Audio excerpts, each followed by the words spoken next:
గోపాలరావు పాటిల్ ప్రభుత్వ డిగ్రీ కళాశాలలో ఏర్పాటు చేసిన ఉచిత వైద్య శిబిరానికి విశేష స్పందన వచ్చినట్లు కళాశాల ప్రిన్సిపల్ కర్రోల బుచ్చయ్య తెలిపారు.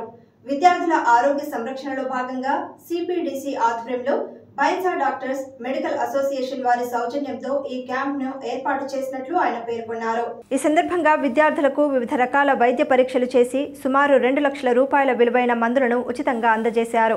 ఈ వైద్య శిబిరంలో పట్టణ ప్రముఖ వైద్యులు doctor Damodar Reddy, doctor Kumar Yadav, doctor Ramakrishna Goud, doctor Nagesh, doctor Manoj, doctor Mutyam Reddy, doctor Padmavathi, doctor Sneha Reddy, doctor Chandrashekar, doctor Vaibhav, doctor Suresh, doctor Srikanth, doctor Raja Reddy, doctor Mahipal, medical సిబ్బంది Balaji, Nikhil, CPDC general secretary Manoj Kumar, director Bajirao Bhosle, Yogesh Mandani, Gurukrupa vocational కళాశాల విద్యార్థులు తదితరులు పాల్గొన్నారు.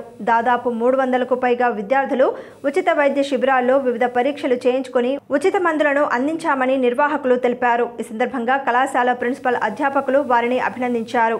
ఈ కార్యక్రమంలో పాల్గొన్నటువంటి డాక్టర్లు విద్యార్థులకు వివిధ పరీక్షలు చేసి వారికి తగు సూచనలు అందించి మహిళలకు మహిళా వైద్య నిపుణులు అన్ని రకాల వారి ఆరోగ్య సమస్యలకు పరిష్కారాలను అందించడమే కాకుండా వివిధ ఆరోగ్య సమస్యలపై అవగాహన కల్పించారు. ఈ సందర్భంగా వైద్యులకు మరియు సిపిటిసి మెంబర్స్కు కళాశాల ప్రిన్సిపల్ అధ్యాపకులు, కార్యాలయ సిబ్బంది కృతజ్ఞతలు తెలిపారు.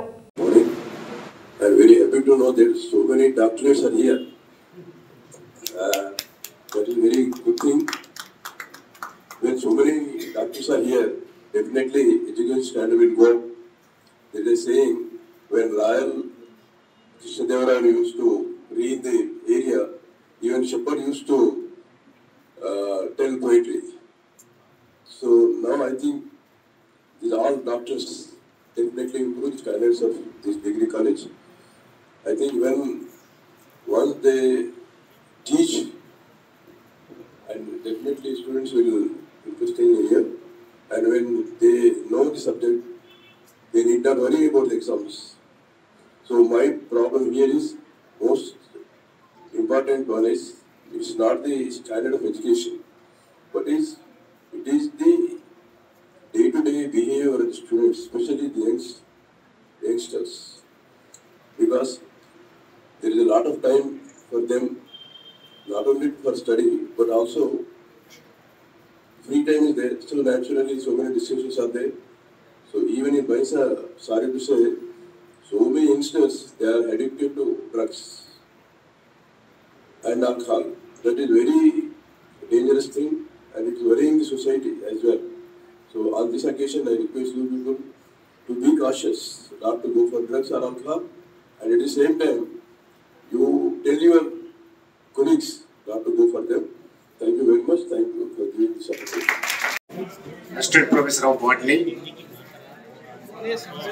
Principal of this college. Actually, my specialization is Botany, అందులో medical, అందులో diabetic ఏ విధంగా కంట్రోల్ చేయాలి అనేది ప్రస్తుతము నేను రీసెర్చ్ చేస్తున్నటువంటి టాపిక్. దాదాపు ఈ కళాశాలలో ఈ మెడికల్ డాక్టర్స్ అసోసియేషన్ ఆధ్వర్యంలో సిపిడిసి బైన్సా కాలేజ్ సహకారంతో మా బోధనేతర సిబ్బంది విద్యార్థుల యొక్క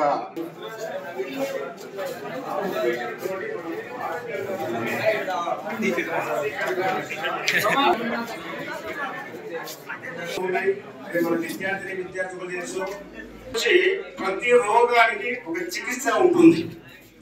చికిత్స లేనటువంటి